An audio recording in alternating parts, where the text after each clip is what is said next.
গরমে ওষ্ঠাগত প্রাণ, রাস্তায় বেরোলেই চোখ মুখ যেন ঝলসে যাচ্ছে। তীব্র তাপপ্রবাহ ও গরম হাওয়ায় নাজেহাল বঙ্গবাসী। এমন পরিস্থিতিতে হাসপাতালে চিকিৎসাধীন রোগীদের অবস্থা যেন আরও করুণ। ওয়ার্ডের গুটি কয়েক পাখার হাওয়ায় গরমের তীব্রতা যেন আরও বেড়ে যায়। এমন পরিস্থিতিতে রোগীদের সুবিধার্থে মানবিক সিদ্ধান্ত নিয়ে নজির সৃষ্টি করল দক্ষিণ 24 পরগনার বারুইপুর মহকুমা হাসপাতাল। পুরুষ বিভাগের রোগীদের থাকার জন্য শীতাতপ নিয়ন্ত্রিত ওয়ার্ডের ব্যবস্থা করেছে হাসপাতাল কর্তৃপক্ষ। 11 দিন আছি, 12 দিন।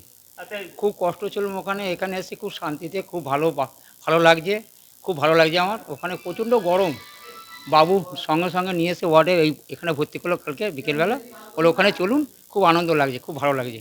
জানা গেছে প্রায় 39 জন রোগী ভর্তি ছিলেন পুরুষ ওয়ার্ডে। গরমে কষ্ট পাচ্ছিলেন রোগীরা, অসুস্থ হয়ে পড়েন স্বাস্থ্যকর্মীরাও, ব্যাহত হয় চিকিৎসা পরিষেবাও। এরপরই শীতাতপ নিয়ন্ত্রিত ওয়ার্ডে স্থানান্তরিত করা হয় রোগীদের। ওখানে গরমের থেকে এখানে শান্তি আছে, খুব ভালো আছে। সরকারি এরকম হাসপাতালে এরকম এসি ওয়ার্ডে ট্রিটমেন্ট খুব সুন্দর আছে এখানে, এটা নতুন করে ভালো লাগছে, খুব সুন্দর লাগছে।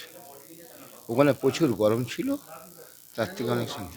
খুব ভালো, খুব সুন্দর লাগছে, মানে কল্পনা করাই। মানে এই উদ্যোগকে সাধুবাদ জানাই। খুব সাধুবাদ জানাচ্ছি। একবার মানে এই নিয়ে আলোচনা করা হয়, হয়ে এই সিদ্ধান্তটা নেওয়া হয় যে পেশেন্টগুলো অন্তত এই গরমের এর থেকে অন্তত বাঁচুক, কারণ আমাদের তো ট্রিটমেন্ট ফেসিলিটি অ্যাভেলেবেল আছে। আর এই গরমের জন্য পেশেন্টরা ঘুমাতে পারছিল না, খেতে পারছিল না, ওটাও তো অনেকটা এফেক্ট করে ট্রিটমেন্টকে। তো সেই ক্ষেত্রে আশা করছি আমাদের তরফ থেকে 100% সুস্থ করে বাড়ি পাঠানো। হিট স্ট্রোকের কথা মাথায় রেখেই এই সিদ্ধান্ত, দাবি হাসপাতালের অ্যাসিস্ট্যান্ট সুপারের।